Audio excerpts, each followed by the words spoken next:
way to another exciting episode of Rock Talk with the DocRocker. I am joined by the DocRocker himself once again, Danton Arlotto. And who do we have in the Zoomiverse this week? Yeah, so ladies and gents, let's please welcome our friend Matt Brasavage to the fold. We're going to bring him on board tonight, and we're going to talk lots of music, lots of rock, lots of different genres. We're going to touch on a lot of different stuff today. So, Matt, how about you jump us in? You know, let's get started. Hi, thanks so much, Danton. Appreciate it. So I kind of just wanted to start out. There was a little bit of an idea in my head about a particular topic that I don't think gets talked about enough, and that's throwback sounds in rock and roll.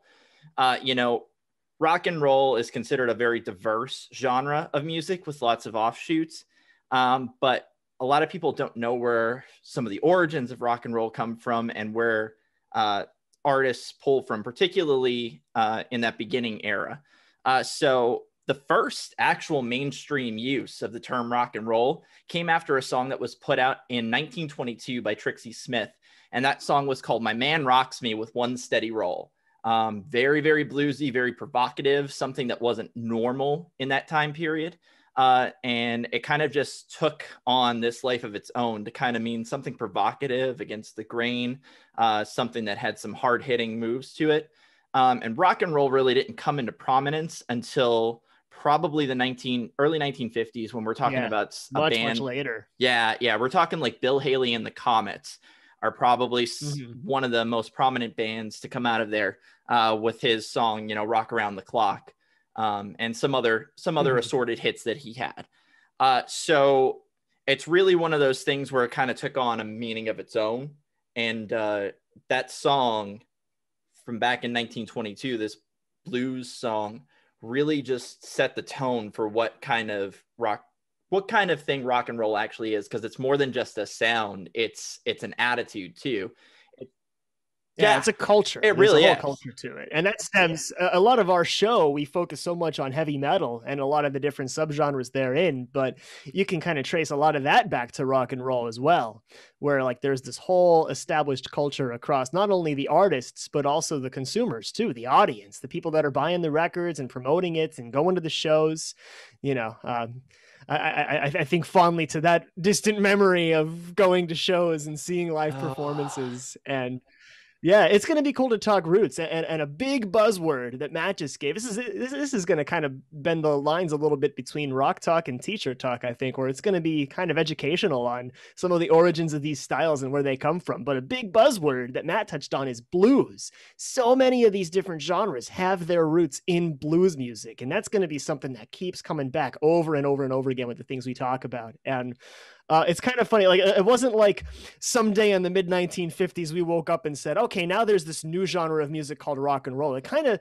unfolded kind of organically. And I remember, I forget the name of the radio host who kind of coined the term, but he would always refer to his listeners as all you rockers and rollers out there. And that's kind of some of the earliest connotations of that whole rock and roll style, and that rock and roll culture kind of stems back from that. And kind of going into the origin story of a lot of the earliest stage rock and roll stuff from the 50s is, I've always found really, really interesting, even though I don't listen to a lot of it regularly. It's actually good. It's actually better than you think when you. It's awesome. Every time I hear it, again, this is great. With like, I'll say like with more mature ears, because when I was a kid, I really didn't like it that much. But now, as you grow older, when you go back and you listen to that stuff, it's a lot better than I remember it, from when you're a kid. It's like, that was old people's music. Now it's the origins of what we like, really. And, you mentioned Bill Haley, I got to mention my boy Elvis, now, Elvis, his band and producers, especially in the beginning, they reworked music that was done by black artists. So since the idea, since the topic about of this podcast today is throwbacks, this is really a perfect way to start, because they were actually emulating songs from 15, 20, 30 years before them. Like I said, these old blues songs from the 20s and 30s, they were pulling some stuff from there, rearranging it and making it rock and roll. So in a way, they were throwback bands. You know, so yeah, it's funny because we think of them as like the originators, Right. and all of the current artists we're going to talk about today, the throwbacks, are throwing back artists that threw back. You know, I always like to label, especially that first generation of rock and roll, as pretty much white kids trying to do the blues. Absolutely. It's really the best way I could describe Absolutely. it. I even say it that way when I'm teaching. Absolutely perfect description right there. Yeah. Money a little racy or offensive, but it's really simply it's the truth.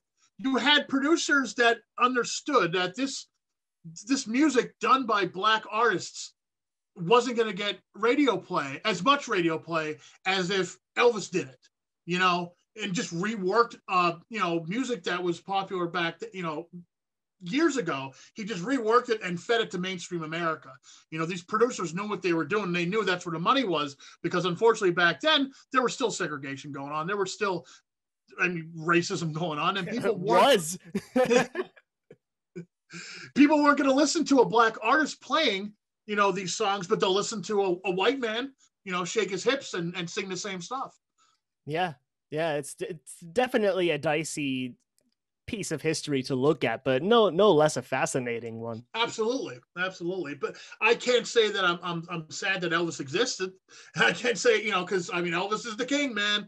And, you know, he took that to a new level. And of course, you know, from there, you got Chuck Berry coming out. You got, you know, you do have a lot of Black artists coming out and doing that same thing also. So it wasn't just a white man's club, we'll say. But yeah, but it was definitely predominantly white. Oh, sure. Yeah, but that's where it came from. And it came, I mean, still is to this day. You know, there's not really many metal bands out there that are predominantly Black musicians. Most of them are white. Well, yeah, if you want to talk metal, sure, yeah. But I mean, as far as popular music goes, I mean, that's a whole other story. That's a whole other topic, really. Yeah. Well, we'll have to circle back to that in a future episode. Yeah, and I mean, like, you have to this day a good number of that influence still, and I highly applaud any of our artists of color that really come out and have had a chance to shine. A couple names that just come off right off the bat. You know, Seven Dust, a wonderful, very diverse career, wonderful music. And Howard Jones, just talking about somebody that really, really hit that hardcore scene. Beautiful voice, awesome dirty vocals, you know, and that's something, awesome clean vocals too. I mean, it takes somebody with some chops to, you know, cover Ronnie James Dio. So it's one of those things where you really got to look at it. And you think about all of those tropes in rock and roll too. They all loop back to their jazz and blues origins in the Black community. And it's just such a wonderful thing to know that the roots in this very diverse and very, you know, expressive medium are so heavily rooted in that. And I honestly, I couldn't thank the Black community enough for bringing some of that into it. It's a wonderful thing. Taking from those tropes, you know, there are other artists that have taken from those particular songs too. You know, Elvis is a prime example of it. He obviously covered a good number of blues and jazz and even country western songs as well, pulling them into that. But like, you have somebody, you think about it, Janice Joplin, you know, one of her biggest hits was Me and Bobby McGee. That was a country western song. Right. That wasn't a rock song by any extent of the imagination. And it's not the last time that an artist would take something that sounded really good and didn't get the kind of popularity that it should have and elevate it. I mean, even just to think about something in the 80s, you know, Heart took Alone, which was a song that's, I don't remember the first artist that did it. I honestly don't. And that's probably why they covered it, was to give that song kind of that elevation. And they brought that out. When you talk about that song, everybody's like, oh, that's a song that was done by Heart, when really it should be made famous by Heart, because they're not the only ones that have covered that song. They're just the most popular version of it. Yeah, I love that phrase, as made famous. That really hits the nail on the head. Yeah, but they took that song and they, like you said, they really elevated it. That's why the original isn't as known as the Heart version. And you also do have the media hype machine behind it, like that was in the 80s. You know, those girls were all over MTV. And so they couldn't not have a hit with that song, really. But yeah, I totally understand. Like that song wasn't popular until Heart did it, and that's a good way to describe it. It's not their song; it's made famous by Heart. Yeah, absolutely. Speaking of that '80s sound, I want to talk a little bit about these throwback bands that are getting more and more popular now. I think in the last probably decade, that really take that '80s sound and they're making it their own just a little bit, but you're still hearing that '80s sound in them. Like, you mentioned on the notes that we were sent to each other before we did this, Steel Panther. It's probably the most famous one, arguably the most famous one. But you have a bunch of like these glam hair bands that are really digging on that sound, and they're not hugely popular, but rock music is pretty much dead as far as popularity goes right now, like straightforward 80s rock music. So Steel Panther's actually keeping that alive, which is nice. If you want to talk about, harken back to this 1980s sound, like you mentioned with Heart, you got Steel Panther is a perfect example of doing that sound properly. But Veins of Jenna is another one. Black Veil Brides is another one. Crash Diet is really, really cool for getting that glam hair metal kind of sound going. I don't know if you guys are familiar with Crash Diet, but they're not at all. I am, and it's going to loop back to a different band that we're going to talk about later. I'm not going to reveal why that is, but there is an association there in another band that's listed in one of my notes. So now one that no one has mentioned that I thought of today was Buck Cherry has the same kind of throwback sound. You may not think that, but when you listen to their stuff, especially the other stuff, not the hits, it has this like rougher Aerosmith kind of vibe to them. They really have that 80s rock vibe to them. Buck Cherry, other than the Crazy Bitch song, they have some really, really good stuff other than that song. That song just drives me insane, but it's for a different Yeah, it's a song that kind of damns them a little bit. Yeah, I will kind of look at that on the surface and think, oh, that's what they're all about. And then they fail. A lot of, outsiders looking in fail to realize that there's so much more than that. A lot more. There's a lot more to Buck Cherry than just that song. I do have to mention my friends from the band White Witch. They've been around since the 80s, and they still have that traditional 80s metal sound. They're from Williamsport. Jeff Pittenger, my buddy, the singer for White Witch. If you haven't checked them out, Slaughter in Salem is probably the song you should start with. Really cool traditional metal band that they've been doing. Like I said, they've been doing it since the 80s. Last year, I think they just released their newest album, but they haven't changed. They're almost like AC/DC. They still sound the same. So I got to throw Jeff a plug for his band White Witch. Yeah, maybe if they have like a Bandcamp or Spotify or something, we can link it in the description. Yeah, they have a few albums out. Like I said, they've been doing it since the 80s. It's just their sound has never changed, which is commendable. They still have that 80s traditional, almost like a Dio. They sound like old school Ronnie James Dio. I'd have to say that. Musically they sound like kind of like that. That's like your traditional metal kind of sound. But I have to give them props too. So when are we going to talk about Greta Van Fleet? We could talk about them now if you want. We could because they're awesome. And anyone who hears two notes of one of their songs will say, oh yeah, that sounds just like Led Zeppelin. And it's amazing that there's how many years in between, like 40. He's a dead ringer to sound like Robert Plant, and I don't know where, like in earlier interviews he was giving everybody the idea that like, oh, we're based off of Aerosmith. You're based off of Aerosmith. You don't sound anything like Steven Tyler. Not any incarnation of him do you sound like him, and your look doesn't look like him. I'm sorry, you are dead ringer for Led Zeppelin. And you're doing it on purpose. And you're doing it on purpose is right. And you're doing it disgustingly well. Which is fine. Yeah, I don't see it as a bad thing, No, I love that band. They're awesome. Oh, it's fantastic. Yeah, they're amazing. I'm gonna mention something about when I was young, because I'm a little bit older. There was a band in the early to mid 80s that also cribbed Led Zeppelin sound. They were called Kingdom Come, and they did it in a more glam rock way, but they especially their singer and the riffs that they would play had this very Zeppelin-esque kind of sound to them. And they got beat up in the press for it. Like way more than Greta Van Fleet. Kingdom Come, I think they're a German band. They had a couple decent hits back in the 80s, but they're pretty much all forgotten now. But they had a really, they sounded like Led Zeppelin, but they didn't sound like Greta Van Fleet, which is weird. If you could think about it, it's a little strange, but they did have a Zeppelin sound to them. Zeppelin at their most like glammy, we'll say, I don't know. I wanted to mention them because Greta Van Fleet were not the first ones to, crib like emulate that. Yeah. Yeah. But the most interesting. Yeah. And I really like Greta Van Fleet. I'll say that right now. I really like everything I've heard by them. Now I haven't gotten too deep into them, just the stuff I grabbed on YouTube. But yeah, I really like it. I really like it a lot. And I wish them well because they're young kids. They probably have a long career ahead. So, which I think there's enough of a niche pocket in the rock community of like, yeah, they could do 15 albums that sound like this, and we'll buy every single one. So, if that's the case, if they get lucky enough, they'll be able to coast, I think.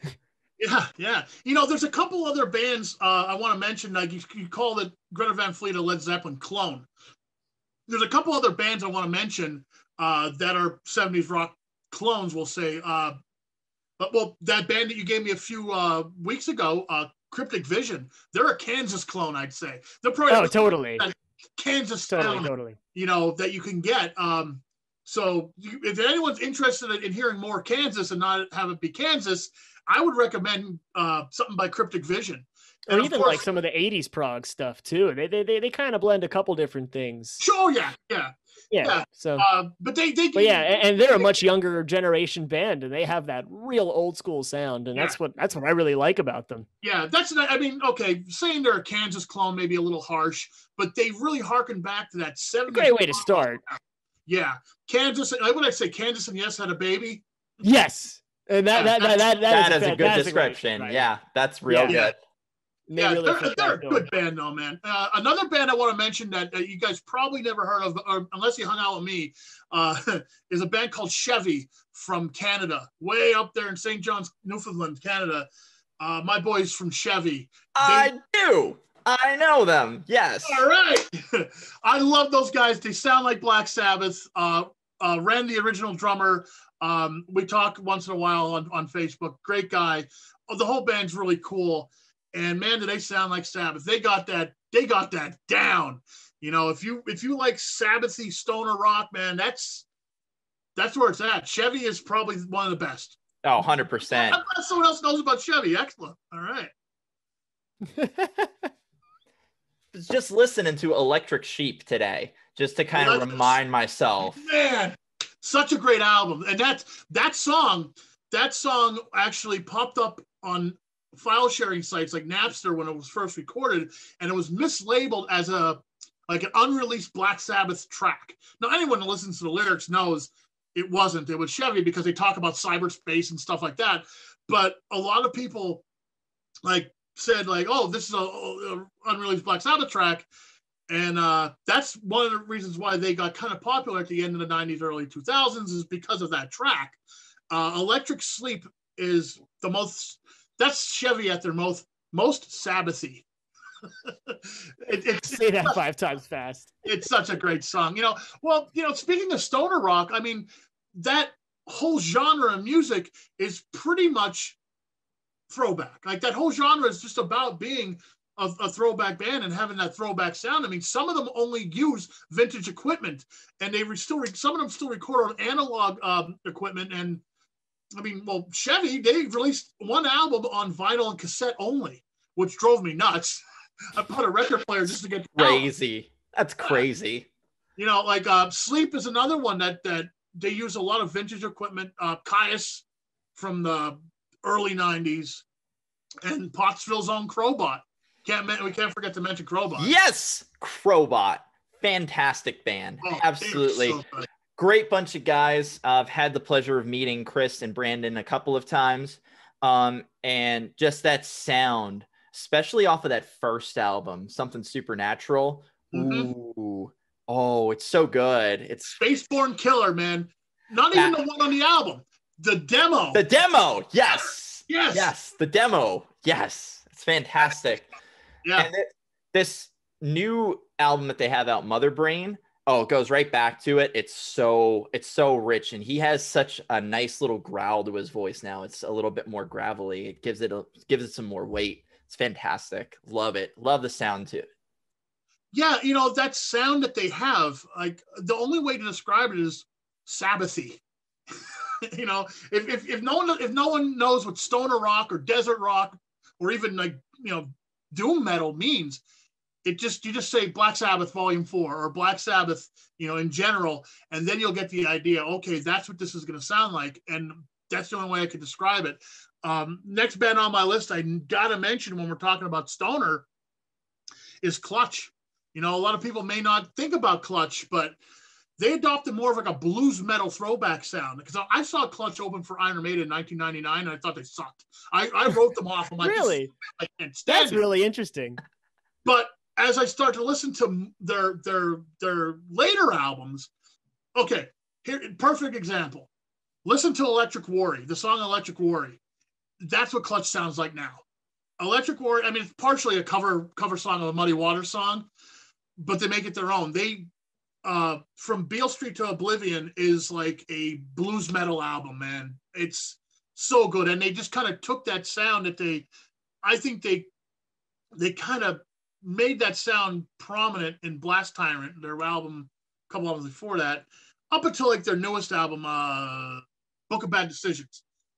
I'm pulling all these names out of my head, but that's what they sound like now. They're so cool, and they have such a cool throwback, like old school blues sound mixed with like really heavy stuff. It's great. I mean, I absolutely love Clutch now, way more than I did back in 1999. Yeah, well, like you said, you know, the older you get, the more your tastes change, and the more other music and genres you get exposed to, the more you like. Even for me, like I remember like growing up like in high school and playing in like a 70s cover band and doing like Led Zeppelin stuff and being like, this stuff is just so lame and so dry and so boring. Where are the different chords? Where's the progressive stuff? I still am to this day a big prog metal guy and prog rock guy. But then like, you know, you fast forward like 10 years and I got a teaching job at a rock and roll school for kids, and a bunch of like the younger players were getting into that kind of stuff because it's really great, you know, material to start with as a student to learn, you know, about pentatonic scales and how to play. And like upon revisiting like Led Zeppelin 1 for like the first time, like after so many years have passed, and then like getting into like, you know, and like studying music in college and stuff like that, and then kind of revisiting it and like looked at it under a totally new light. And now they're like one of my favorite bands, you know, and I go back to them every once in a while when I'm really in the mood for that kind of stuff. And it's like, wow, I've really been missing out. So it's kind of funny that you had the same experience with Clutch. Yeah, but with Clutch, they actually changed their sound more. Like you could hear it a little bit in their earlier albums, but as they grew and went forward, and I don't know much about their earlier albums as much as I probably should, but like, you know, there's a little bit here and there of the sound that they have now. Like their new album, because it feels like a cross between like old blues and like Skynyrd mixed with like stoner rock and a little bit of doom metal, you know. But it's hard to describe Clutch other than you got to hear Clutch, you know, and just listen from like I said, from Blast Tyrant on, and you'll get some really interesting things. They have a song called Hot Bottom Feeder, and the whole song is about making crab cakes. That's amazing. Well, they're from Maryland, so you know. It's fantastic. That's amazing. I'm gonna start with that song to check this band out. I hope you're happy. Yeah, Hot Bomb Feeder, and also check out Electric Worry. That's probably their most popular song, and like I said, It's a partial cover of a Muddy Waters song, Trouble No More. It's also similar to Johnny Lee Hooker's Boom Boom Boom. Boom Boom Boom. Yeah. Okay. So it's really cool stuff though. Moving on, we got to talk about Ghost now. Oh yeah. So Ghost, yes, Ghost has had quite the evolution in their sound. One of the two bands that I could think of off of my list that I probably know the most about.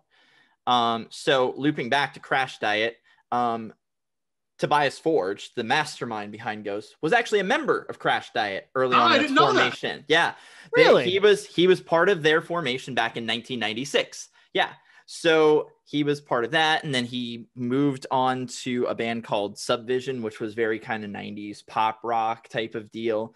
But then he moved on to Magna Carta Cartel, which kind of has that deep, you know, darker doom metal undercut, and kind of the inspiration behind what he wanted to do with Ghost was just something that was deeper and darker, that sat from within himself, you know.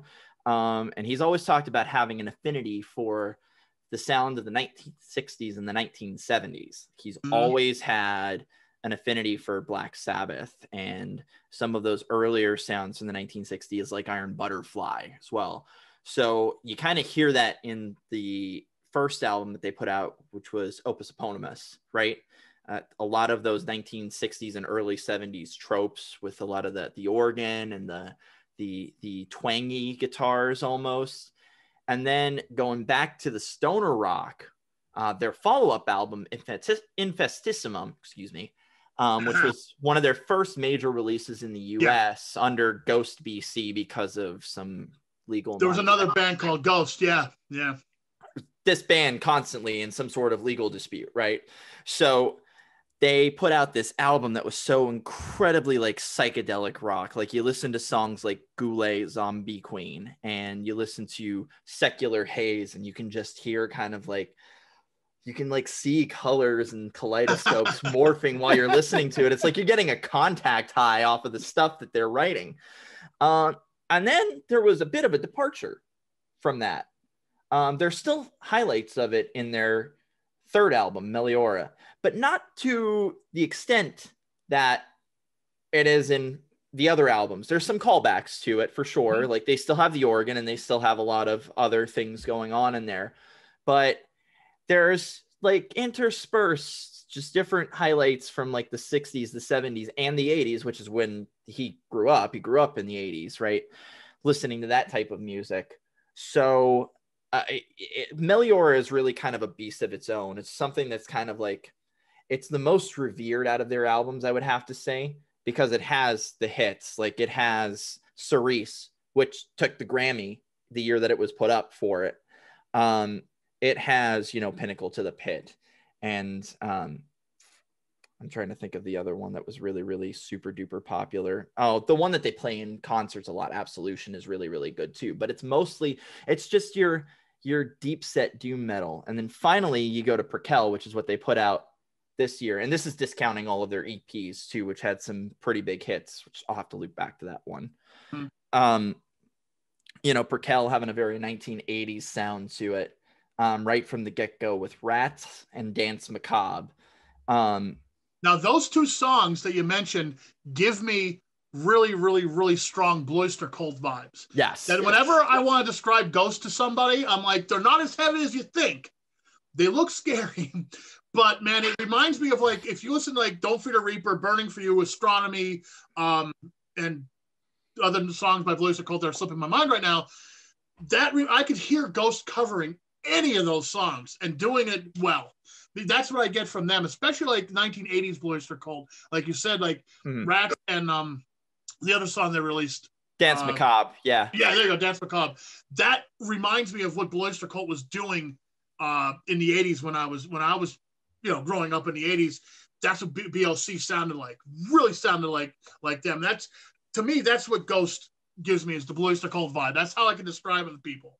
But no, at least I wasn't too far off. But then they throw you these curveballs, like they've covered a song called "You Have Ghosts," which makes sense, right? I mean, it makes sense from that aspect. But then their next EP that they put out, Pope Star, they cover the Eurythmics. They cover Missionary Man, and it was a damn good cover of Missionary Man. But it's also the same EP, and it gets overshadowed by probably one of their most famous songs of all, Square Hammer. I mean, if you want to talk 80s rock type of emulation, you don't have to look any farther than Square Hammer. Like if you were to ask any person that has any kind of music history knowledge, you know, what song do you know by Ghost, they're probably going to answer Square Hammer. And then on this last EP that they put out, they go right back to the 1960s with Kiss the Go-Goat. I mean, it's just, it just reeks of those very tropey 1960s sounds. It kind of reminds me of the Grassroots from Canada, and the Guess Who from Canada, and probably even some other assorted bands that I can't think of off the top of my head now. But that's really what I'm getting from it, is like that deep saturated organ sound followed with. Yeah, you could totally put Ghost in the same lineup with The Doors. It would make sense. It totally would. Yeah, absolutely. As different as they are. Now let me interject here just for a second, because I'm going to mention a band that who knows, you may know about this band, but there was a band that was doing the same kind of thing Ghost was doing, as far as wearing the cloaks and the masks and stuff. A few years prior, the stoner rock band called Goblin Cock. I've heard of them. I have heard of them, but I'm going to have to check them out, because it's one of those things where you hear that and you're like. Now, is this kind of like a Gwar sort of thing, where like it's supposed to be like way over the top, silly, goofy, or is it just a silly name for like an otherwise musically pretty sound band? Nothing against Gwar; they're musically great. It's a stoner rock band. They're supposed. It's pretty simple stuff. It's just riff based, simple stuff. But they all wear black cloaks, and you can't see their faces, and it's just it's like the band Ghost, except the frontman isn't dressed differently. He's dressed exactly the same. It's just like 5 guys on the stage with black cloaks and hood. That almost makes it even better. And because when I first saw Ghost, which was early on, I was like, these guys are ripping off Goblin Cock. So, sentences you never think you'd hear in your life. Sentences that you never thought you would speak in your life. These guys are ripping off Goblin Cock. It's like not even in the craziest, dirtiest fantasy game online will you see that text bubble pop up in a character dialogue. I only have one of their albums. It's called Bagged and Boarded. It's okay. It's okay. But that album name look up the album cover. I don't even know if I can put it on the video. Or we can always put a just look it up and you'll see. Yeah, pull it up and you'll see. Goblin Cock, Bagged and Boarded.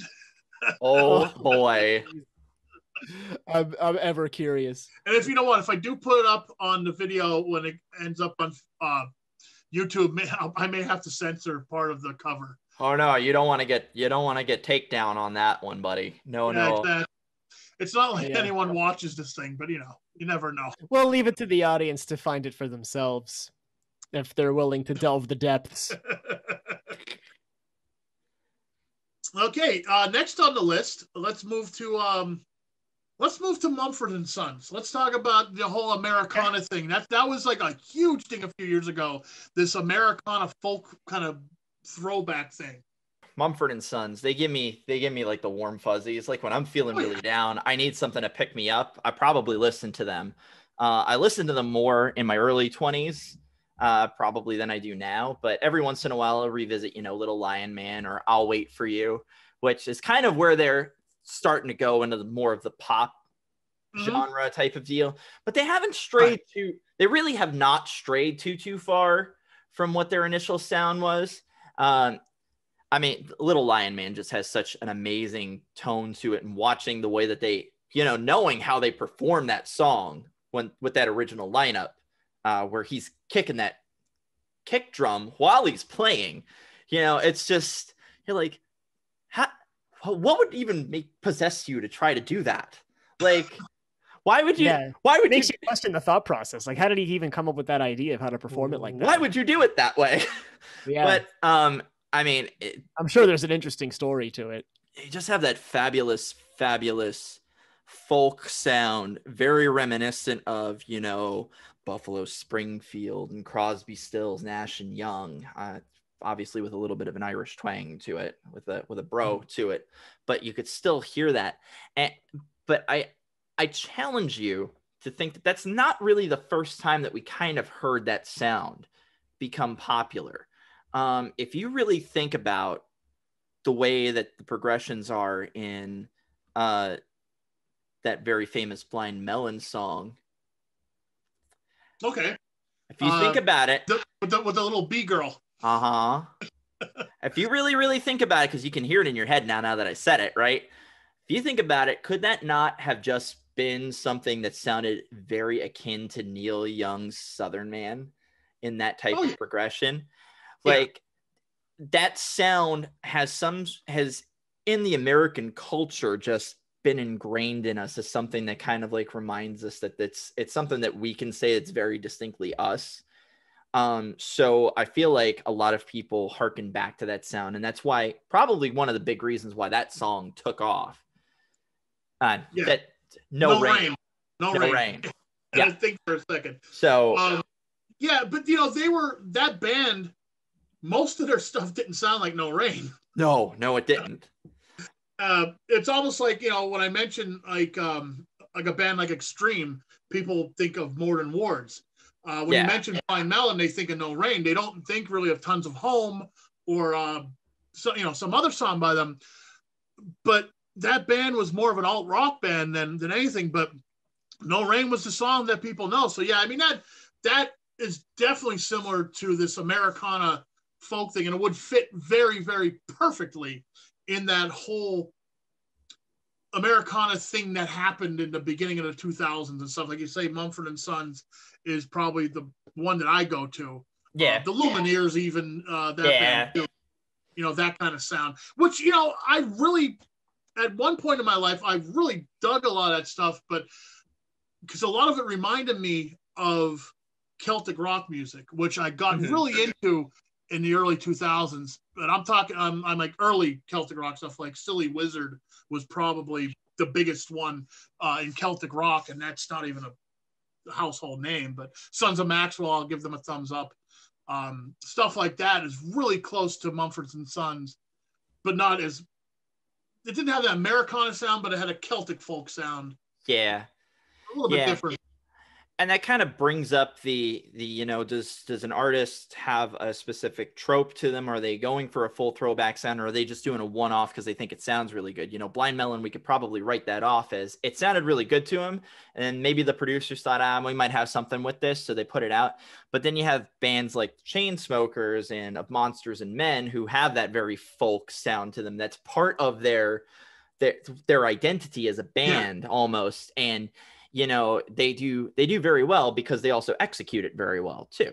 So it's just one of those things where, now we're getting into the argument of, is it just a trope for one album? Is it a trope for one song, or is it their gimmick?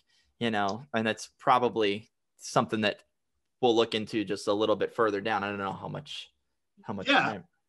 Well, you know what? That's a perfect segue to my question to you is, Coheed and Cambria. I know one song by them.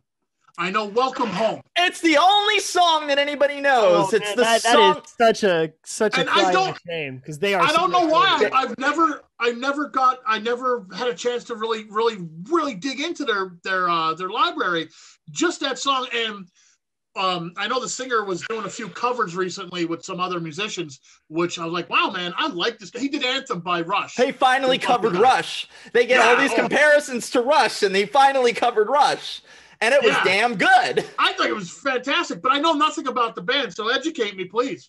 All right. Anytime I get to talk about Coheed and Cambria is a good time. So some of you probably are listening to that and don't even know like what that is. So I have to say that with Danton being a big influence on my musical tastes, he really opened up my eyes to prog rock. So that is how I ended up diving down the hole into Coheed and Cambria. All right. Yeah, that's a good find when you're digging for that kind of stuff. And it's all Claudio, right? It's pretty. He is mainly like the writer and a lot of that, right? A lot of the earlier stuff, yes, but we will get to that. Progressively, as a progressive rock band does, they change things more and more, and so he kind of like starts doing the contributions where it's most members of the band have some sort of contribution to the way that the sound is. So basically, Coheed and Cambria is a prog rock band from Nyack, New York. They formed shortly after the dissolution of their original band, Shibuti.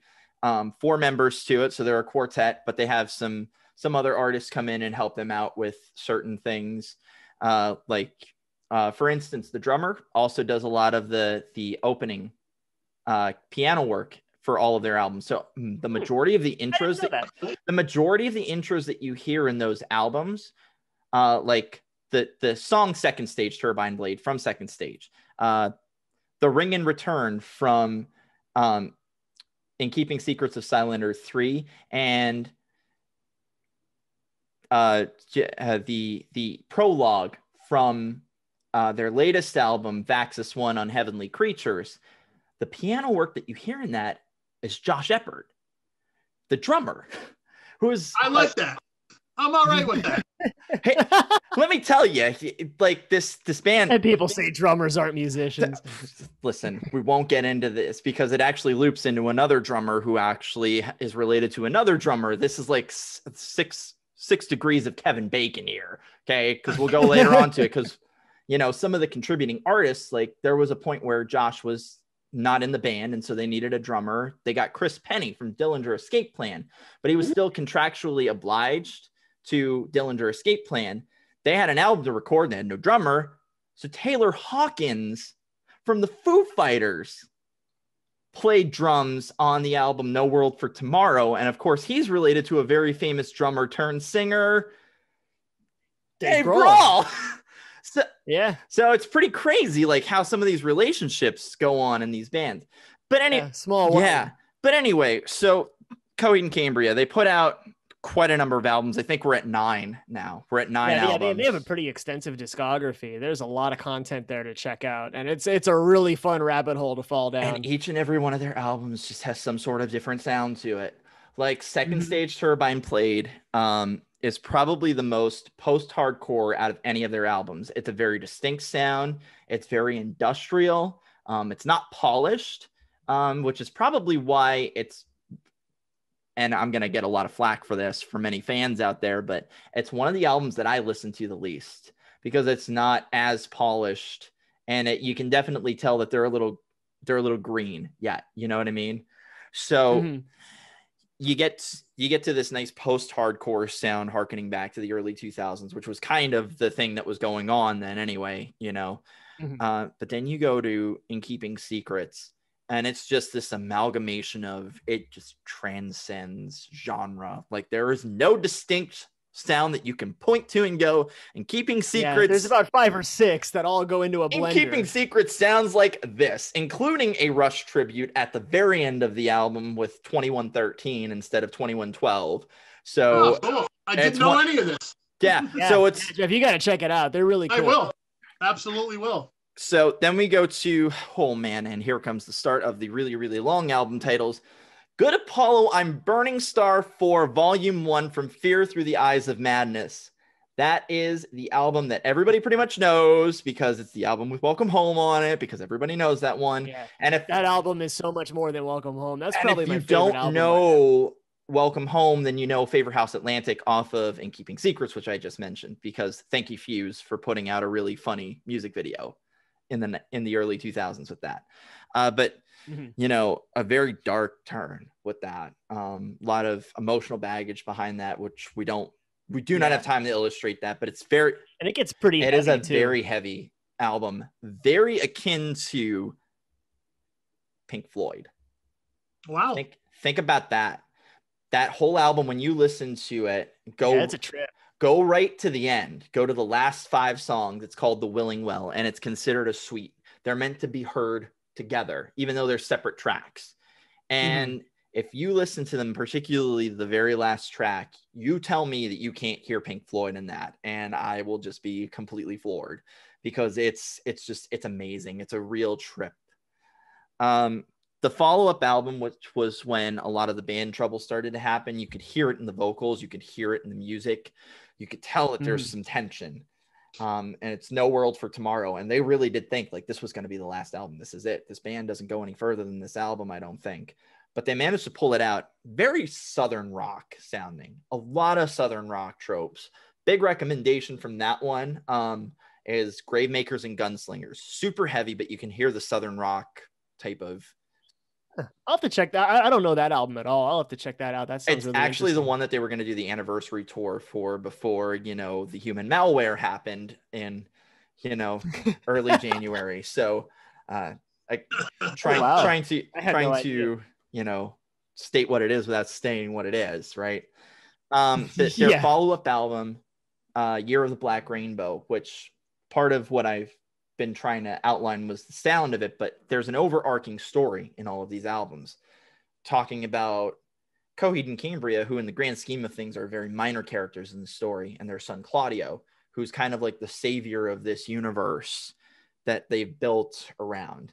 And so Year of the Black Rainbow is a prequel album to the other 4 albums. So story-wise, it goes back to the beginning and is like, okay, this is the origins of actually Coheed and Cambria. So they play a big role in this album story-wise. Sound-wise, it's very 1990s to 2000s grunge. It sounds very industrial, very metallic-y, very... It's supposed to sound like it's underproduced, but it's actually, it really does sound overproduced. A lot of the tracks, it's some of the more superior writing, in my opinion, as far as lyrics go. But it was produced by Trent Reznor. Oh, go figure. So it has that distinct sound because it has somebody who knows that sound well producing it. They took a little break, and the majority of the original lineup came back for their double album, which that's a very prog rock trope right there, doing double album, triple album type of deal. The Afterman Saga, Ascension and Descension, very much a callback to their original sound, but far more produced, a lot cleaner, and introducing a lot of the things that they like to do as individual artists too. It's kind of when the band started writing stuff together instead of it just being Claudio writing primary stuff and then you put in parts here. It was very a collective piece, and it makes it sound really, really cohesive. Biggest thing that they have on there, there's a track called Number City from Descension that is way off the beaten path from anything that they've produced. It has a saxophone in it. Nice. It has a saxophone in it. That's awesome. That's like nothing they've ever done before. When did this album come out? That album came out, and I know I'm going to get crucified for it. I'm thinking it was Descension was 2012 and Ascension was 20. Yes. Descension was 2012 and Ascension was 2011. Okay. So it chronicles the story. And again, going back to this whole trope of it's a story. So it's a prequel of the prequel. So it's going through the origins of the actual universe itself. And now you have this whole outline. They depart from the story for one album because of Claudio having some really nice, family things going on. It was the birth of his son. He was celebrating. So he wrote an album basically chronicling his trials and tribulations, becoming a new father. How am I going to do with this on the road? And it's called The Color Before the Sun. A lot of Americana sound to it. But a lot of their heavier sound interspersed in it. They have a song called Island, which my buddy Devin is probably going to be thrilled that I name dropped Island. Very upbeat, and it sounds upbeat, and the lyrics are very upbeat as well, for the most part, which is, again, another departure from what they do. They do this thing where they have these nice upbeat sounds, and then they're talking about like murdering people or people dying or stars blowing up or universes exploding. Like, it's very contradictory. Yeah. Yeah, it's a little jarring. It is. It You're is. not expecting it. This band sounds like you really honestly can't classify them, and I feel so bad. I had no idea this band was other than Welcome Home. I thought that was the sound that they had. The tip of the iceberg, Jeff. What you're telling me is like, man, they dabbled in like old outlaw country. They dabbled in Americana music. They dabbled in prog stuff, and they're all over the map. Their latest album it sounds like if you took Dio, the Police, and like It's so weird. I don't even really know how to. Yeah, it has a big, it definitely is the epitome of uniqueness when you just can't even put a label to it. You can't even describe it comparing it to other artists. yeah, I mean, a lot of synth sounds, but then like they're pulling stuff from like their back catalog of artists that they've worked with, like this song Toys that they put out, which has a very controversial music video to it. It sounds like it comes off of the Used debut album, their self-titled album, and they worked with they've done stuff with the Used, so it's like, okay. I'm still trying to like process Dio singing for the Police. Right. Yeah. Right. It's like they have guest spots with Kirk Hammett, and it's weird. It's a weird sounding album. It's a nice amalgamation. Yeah, because Claudio is no slouch on guitar either. He's a fantastic guitar player as much as he is a singer. But more importantly, the lead guitarist, Travis Stever, oh man, he is excellent. I have seen him do some stuff live that would blow your mind. Just the kind of the speed with which he does things. And I mean, they downplay themselves. They're very humble guys, but they are very astute and accomplished artists. If I had to recommend one song out of the discography to kind of go the whole gamut, it is off the latest album. It's a song called The Gutter, and it basically is their sound in like 4.5 minutes. Everything that they've ever done has touched on a little bit in that song. Wow. And I'll check it out, man. I'm really interested in checking out this band. Like I said, I wrote them off as like an alt prog rock band that had a really good song. But now you're saying like they're way more than that. I'll definitely have to check them out. Now, before I forget though, I want to go back in time to like 1996. I think you guys were probably like 8 years old, maybe at the time. Yep, I was 5. I was 7. So you guys were pretty impressionable. So I want to talk about the swing revival of the mid-90s. Yeah. You mentioned Cherry Poppin' Daddies, which I absolutely love that band. And the cool thing about them is they were a punk band, or a punk ska band before they became a swing band. Yep. I never knew that. That whole era, which pretty much lasted maybe 3-4 years, you had Big Bad Voodoo Daddy, you had Squirrel Nut Zippers, you had a lot of these bands that really just went all in with this swing sound, like completely. And like you mentioned, Danton, you mentioned before, it's not only about the sound, man. They were all about that, the look, the lifestyle, the whole thing. Like with the suits, the bowler hats, or whatever. Yeah, all that kind of stuff. You talk about throwback sound. I mean, that was completely throwback, and personally, I loved it. I really did. I never learned how to swing dance back then, but I loved it. And I was, I don't know how old I was then, but I was, out of high school. I was in college, and it was cool. I liked it. I liked it a lot. And because it was something different. Yeah. It wasn't pop music. It was a little bit more, actually, it was a little bit more complex than pop music, which I liked, especially, these, the swing beats that I was forced to learn on my drums, which was really cool because it was something I never even attempted before to do a shuffle even until then, really, because it wasn't in my wheelhouse. But, it still goes on today. I mean, it kind of turned into rockabilly, which still has a big following today.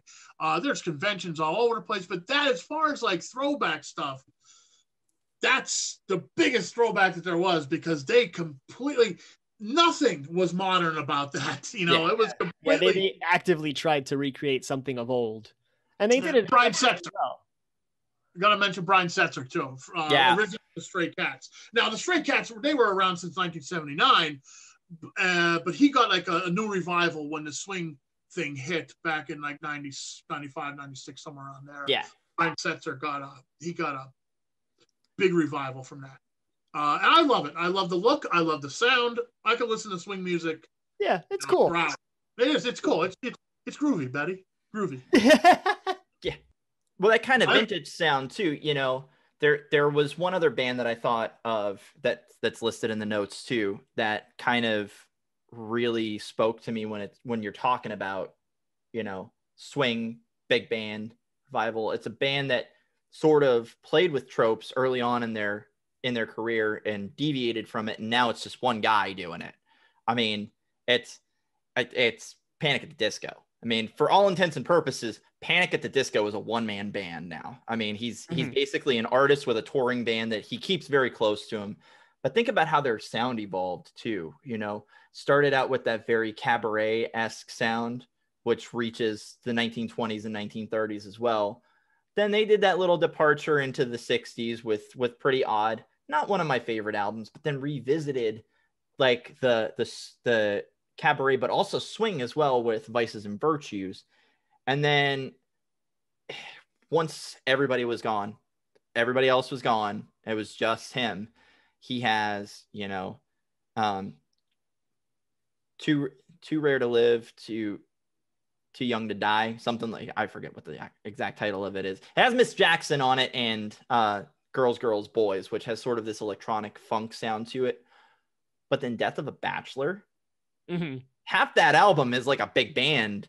He's bringing back that Vegas sound, that sort of big full Rat Pack type of music to it, you know?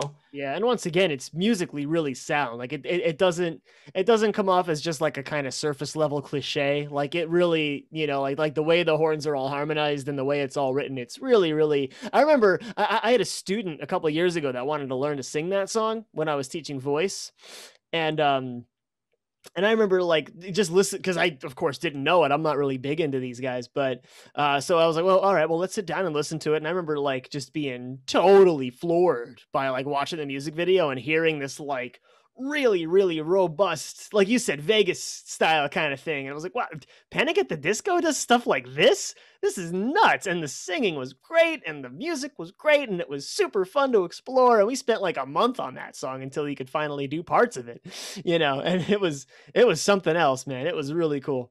They're another one of those artists that's kind of like a, you know, they're musical chameleons, you know. Yes, like, they are. You know, every other thing, it's like, oh, now they're doing this, and now they're doing electronica, and now they're doing like heavy stuff, and it's just that kind of diversity always fascinates me. Yeah, and take it. I used to like. I thought a lot of the songs by Panic at the Disco were Fall Out Boy. But they kept in close company. I mean, that same label. You know, every time I mention a song, songs can you find online? Every time I mention a song. Like I think to your brother Danton, every time I mention a song to for our band to cover, I would say, yeah, you know, that song by Fall Out Boy, and he'd be like, that's Panic at the Disco. I'm like, no, it's not. It's Fall Out Boy. Over and over again, you know. And I finally sat down to listen to them, and I'm like, oh wait, I had this all wrong. Fall Out Boy does Uma Thurman. Panic at the Disco does every other song I thought that was Fall Out Boy. well, do yourself a favor and don't listen to Sugar This Is Gospel, because that's one song by each artist put together. And it mashes together so perfectly, and it could very easily be one or the other. Which is weird because they don't sound anything like separately. So it's like, oh no. Yeah, it's amazing how well they mesh together. Back at my old teaching job, I was coaching rock, like we had a whole like rock band program where we like taught kids to like write their own music, and they would do covers as well. And we had a group of high school kids like 5 or 6 years ago that did a cover of that mashup, and it was a wild ride, man. It was a lot of fun. And it's a testament to a lot of these artists too. I know a lot of the artists that we mentioned are like upper mid to high range artists as far as like vocals go too. I take it from a guy who does do covering a lot of these sounds. Like, it's complex, like getting their stuff down. These guys are no joke. Even if it sounds like it's simple, it's more than likely it is not. There's a lot of moving pieces going on. You have to watch what you're doing with your vocal cords so that you don't blow yourself out, you know? So a lot of that is really a testament to the skill that a ton of these artists have as far as musicianship and as far as their vocals go. It's just one of the things that I really admire about a lot of them. Even the ones that were mentioned in here that came in on the notes, and a lot of these people that mentioned stuff in the comments from that post that you guys made on Facebook. I mean, they're powerhouses. They're incredible. Yeah. Yeah, absolutely. As far as the posts go, I'm actually pulling it up right now. There was a lot of bands that were mentioned that we didn't even touch on. Now, of course, a lot of it was Greta Van Fleet. First time, right now when you talk about throwback bands, it's like Greta Van Fleet. They're the first that come. Yeah, Yeah, they're the that's the easy one. Steel Panther's another one.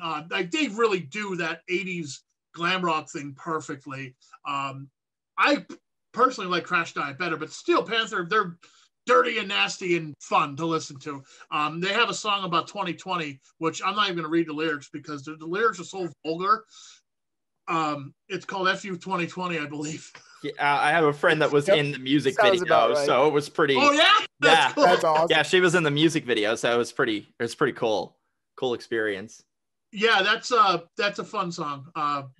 Again, Len, friend of mine, Len Darren, mentioned a band called Sister Sin. Definitely tapping into their early 80s sound. Blackberry Smoke's another one. They're like a Rolling Stones type, like Southern rock almost. Yeah, I like Blackberry Smoke. Yeah, they're cool. That's what I had written down on my notes too for them. It's a very Southern. Yeah, very Southern rock. Like a Southern rock kind of Southern heavy rock kind of vibe to them. I like them. They're a really good band. A guy named Tom says for us to check out The Sword. I've listened to The Sword. I have a couple albums by them. He says they have a stoner Black Sabbath type of sound, which is true. They're very stoner rockish, almost doom metal. But he also says like they kind of sound like ZZ Top in places, which I thought was a really weird combination. Black Sabbath and ZZ really Top, that they don't do this usually. So I guess I need to listen to more Sword. I feel like if it's done right, it can be really I'm gonna have to effective. listen to more. It could be really interesting. Yeah, more Sword, I guess, because I don't know. I guess I don't know enough Sword to really hear ZZ Top at all. I hear like tremendous Black Sabbath worship, and most of these bands are like that. They're either sounding like Zeppelin or sounding like Sabbath. Really, my friend Todd Molinaro, who has an awesome doom metal band called Drugbeard. If you've never heard Drugbeard before, listen to them. They're on Bandcamp. You can get the whole album for $4.20.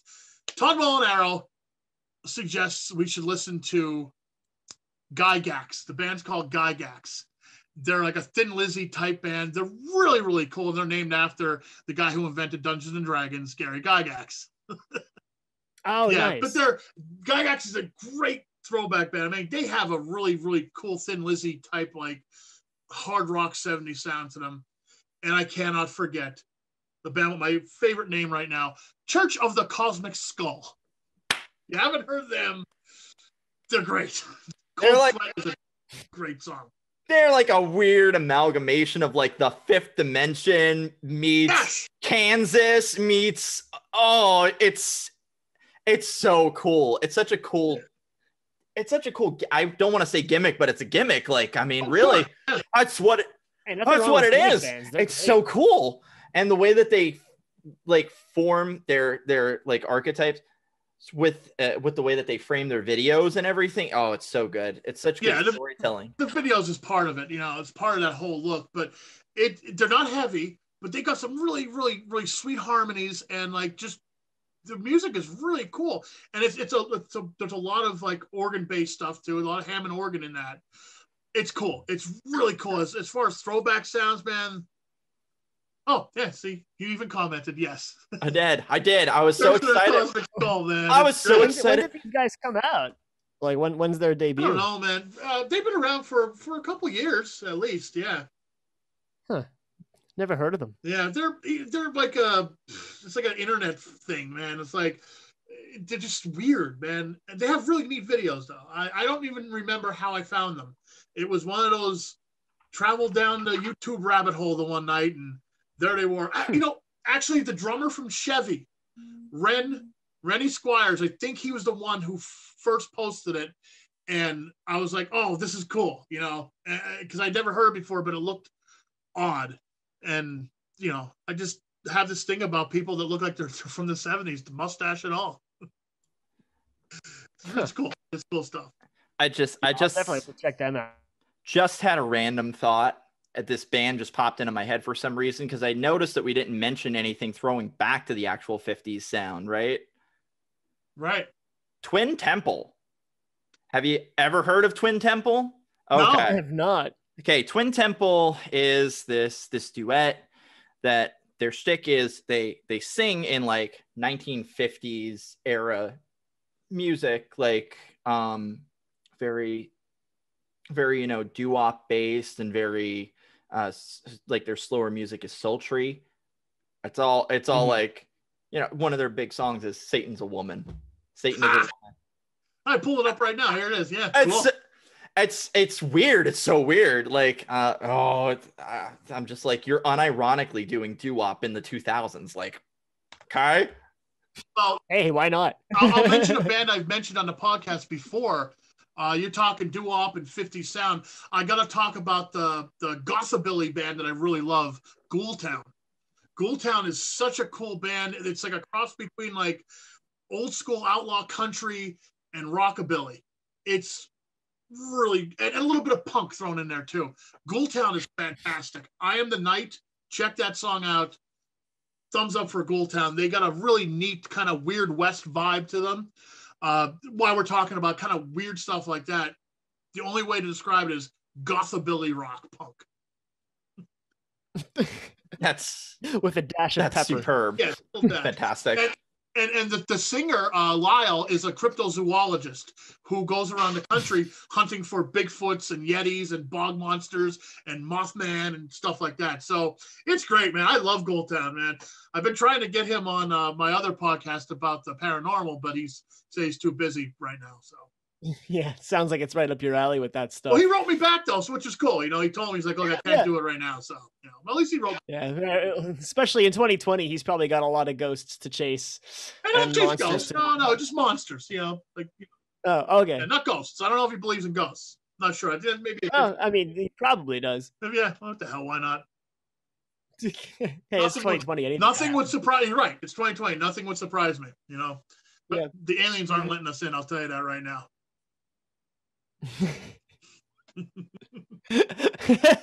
All right, guys, let's wrap it up. Let's talk about the throwbacks and the throwback sound.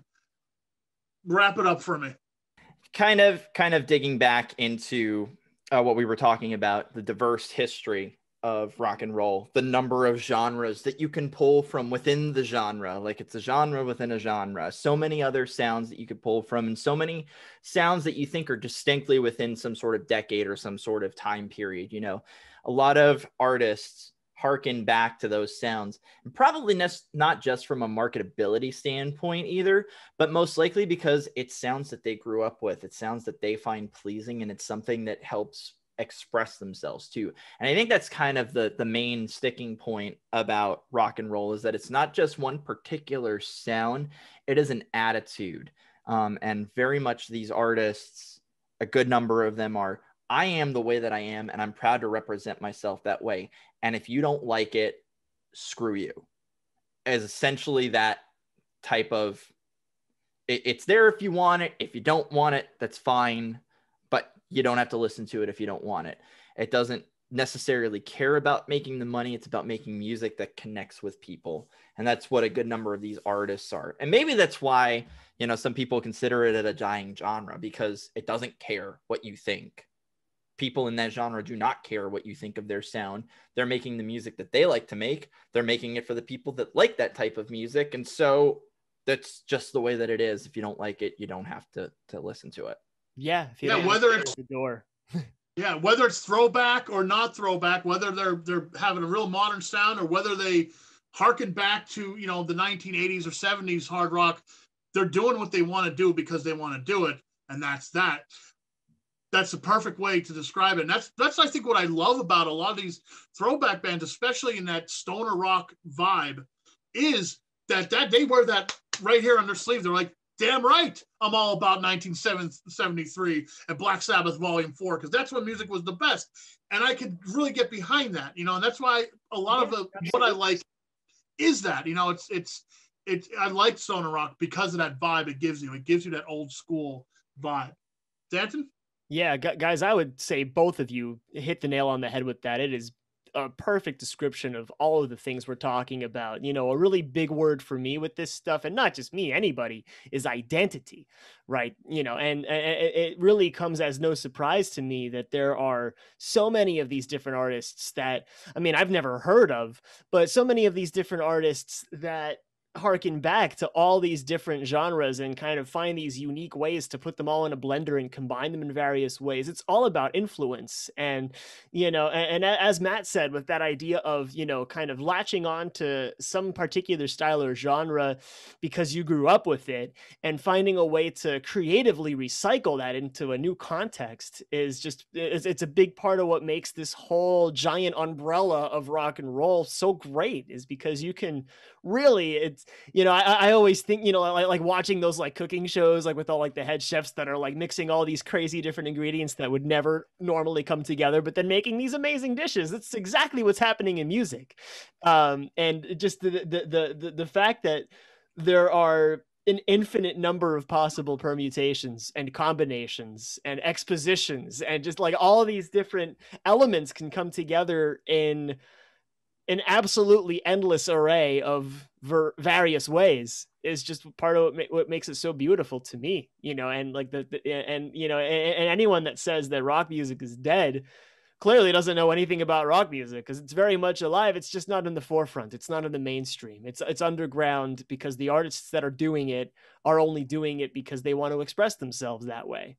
It's never about making the buck. It's never about getting the publicity. It's never about the image. It's never about any of that. It's, you know, and through that is forged this really strong community, and that not even just the artists putting what they are on their sleeve, but the fans too, that proudly attest to all of the content that their favorite artists are making. So to all you artists out there, especially now, you know, please accept our deepest appreciation and gratitude and support. And for those of you that are listening and checking out our show, you know, I'll say the same thing at the end of every friggin' episode. Just go listen to these artists and go find them. Scour those depths of the internet. Go on Spotify. Go on YouTube. And go on Bandcamp, especially. One of the best ways to support artists is through Bandcamp. Actually buy their albums. You know, and there's a really nice app that it gets where you can save it right to your phone, and then you can listen to it as many times as you want, and it's great. So, you know, so find these different avenues through which you can locate and discover all these different artists. And just my listening list just keeps growing each and every week, and I'm constantly checking out new stuff. I listened to like 3 new bands this week, and and now I've got like 6 more that I got to go and find and check out and listen to. So, and the same goes for the rest of you. Yeah, for sure. I mean, just looking at, you know, I have a small piece of paper here written down with just the number of songs that I listened to in preparation for this too. Mm-hmm. And it's all suggestions, a lot of them from the comments of bands that I either hadn't heard of or hadn't heard from in a while, you know. So just really re-expanding myself instead of getting caught in that, you know, listening to the same 1 or 2 artists over and over again. So it's an awesome thing. This is something very awesome, and we need to continue to promote that, you know.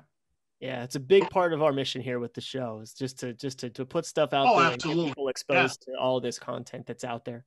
Every week there's something new, really, because, you know, what I gravitate to is different than what Dante gravitates to, which is great, because trading off every week like we do is a really, really awesome thing, because he's introduced me to some things I've never would have found, which brings us to the next part of our show. This part of our show, it's the homework part. Every week, homework. I give Dante an album.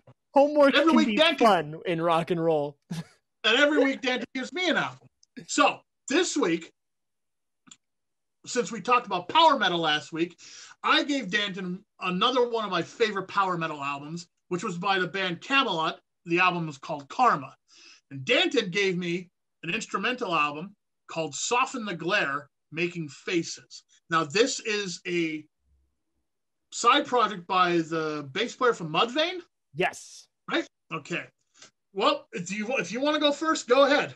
Sure. So yeah, in the name of our last week doing the power metal bit, again, same thing I just said about finding, okay, now I have even more stuff to listen to and more things to check out. So I spent a lot of time this week revisiting bands I was familiar with and kind of scouring the depths a little bit. I was really fascinated to explore Rainbow because it's a band I kind of heard little bits here and there, a couple songs. So I figured check them out since they're the kind of definitive proto power metal. So I did 2 of their albums. We talked a lot about my favorite power metal band, Rhapsody of Fire, and I discovered while we were doing the show last week they had a new album that just dropped pretty recently. So I checked that out. So I've been just consuming tons of power metal all week, and Camelot Karma just blew me away. I absolutely loved it. Like I've always had a thing for Camelot. Like, oh yeah, these guys are great. They're really good. They're solid musicians. The singer's fantastic. He has a great voice. The instrumental parts are great. There's that really strong symphonic and very fantastic nature to all of their writing, and anything I heard by them I liked. So I was kind of eager to jump into this album because none of the songs on Karma I heard before.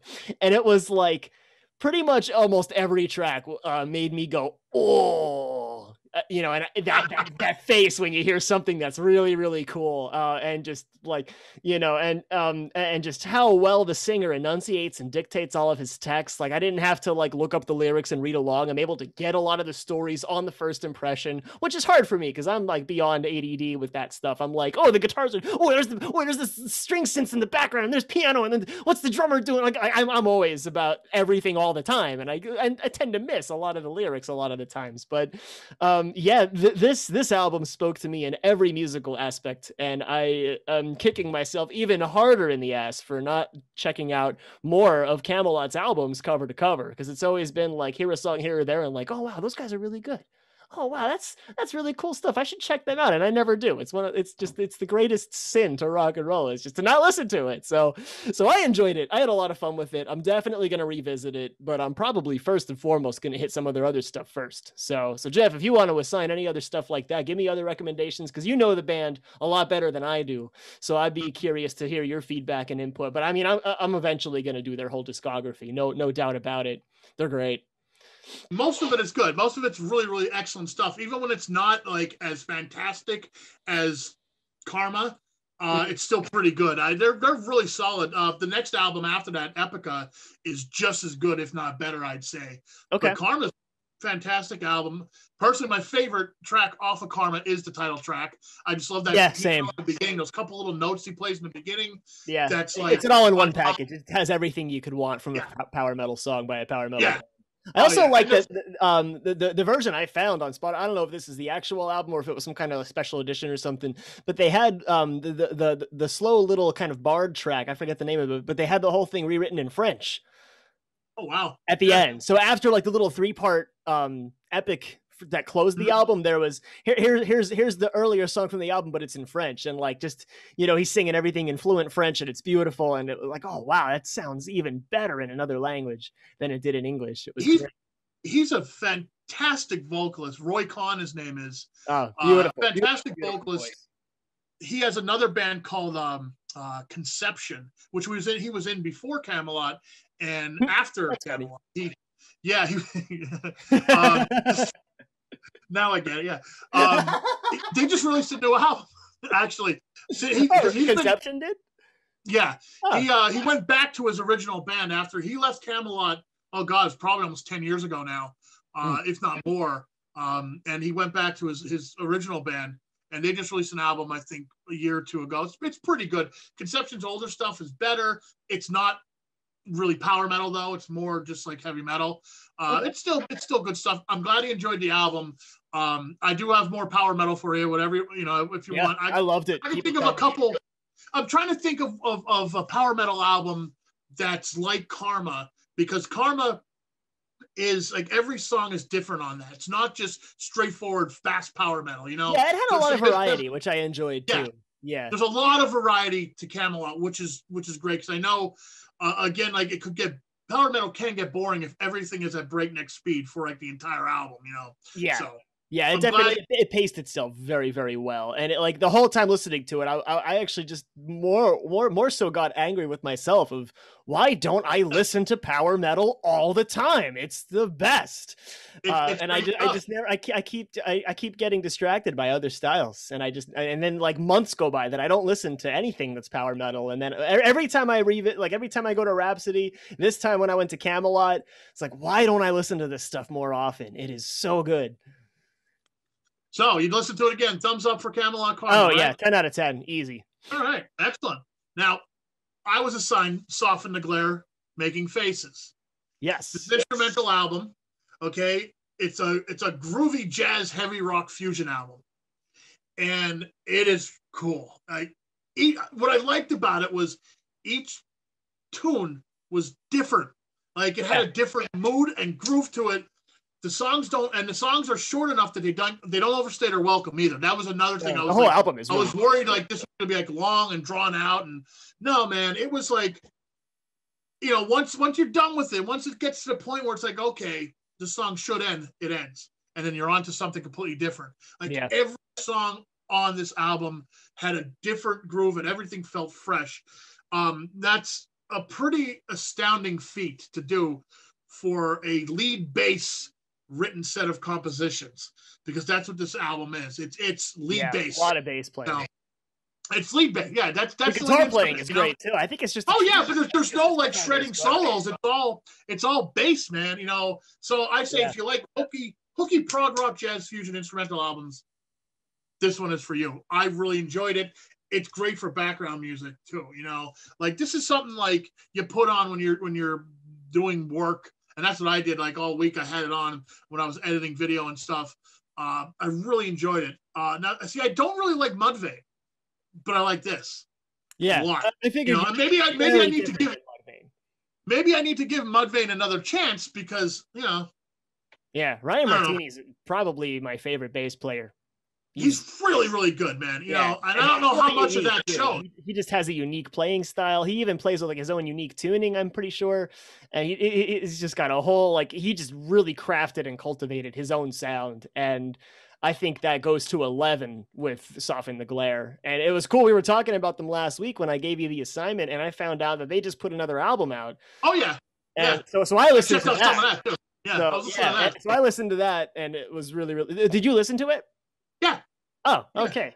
Well, then I was going to give that to you as your next assignment to check out. I jammed to it. It's good. It's just, you know what? It was since this first one was my assignment, I listened to that more. But the other one is just as good, and I can see myself whenever I'm like cleaning the man cave or I'm doing some work, I'm gonna throw that on because it's a really good background music kind of thing to just. It's got energy and it's colorful and it's.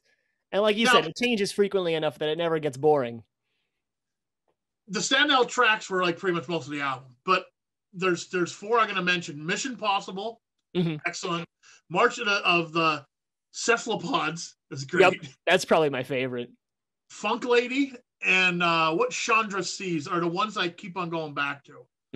But not saying there's a bad track on that album. Pretty much neither. No, not really. Yeah, they're all really great. It's good stuff, man. It really, really solid stuff. And this is like, to anyone that like is like, okay, well, this is the guy from the band Mudvayne. We're not going to listen to this.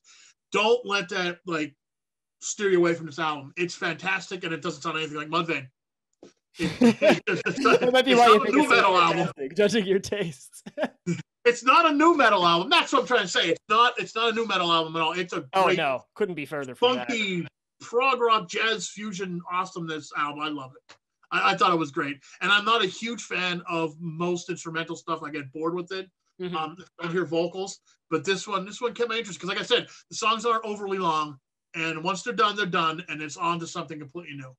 Every track has a different feel. Really weird and quirky and cool. I love it. So you can thank my brother Blaze for that because he showed me.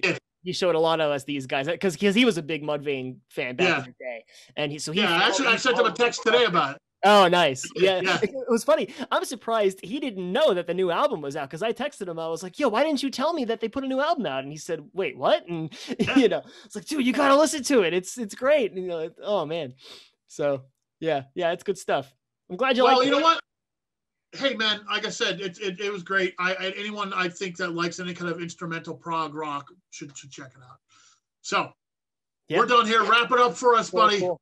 Well, again, I've already just said it pretty recently, so you feel free. Those of you viewing and listening and checking out, you can take a look at our homework assignments and listen to the albums for yourself to get an idea, not just our impressions, but to determine for yourself what kind of things you'll start gravitating towards. And hopefully through the whole aim of doing this show and doing these genre talks and doing these big kind of overarching things is to just expose a lot of people to a lot of music that they haven't heard before and give them some new things to try, especially now during this pandemic, and we have such an abundant access to all the, so many of these things are, just streaming online for free or for a really marginal fee. And you can find all sorts of cool stuff and just, and keep yourself entertained, especially while you're all cooped up at home, especially now we're getting into the colder winter months, so traveling is going to be even more restrictive just because it's just ugly to go outside. So just, so cozy up with your hot cocoa and start a fire and listen to like some really wacky, crazy rock and,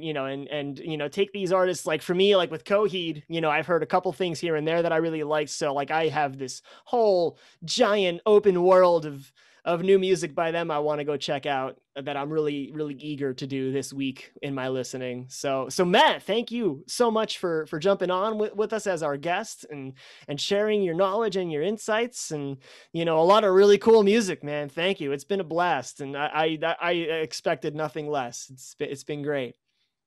Thank you. Thank you so much for having me, guys. It's really been a cool experience. I love this. This is great. Yeah, very cool. We'll do it again, man. We'll do it again. We'll have you back on. I will hold you to that. We'll get back here and do something else again sometime. Guarantee it. Absolutely. So remember, subscribe to us, check out our Facebook group, all that good stuff, and we'll see you again on Rock Talk with DocRocker. Ciao.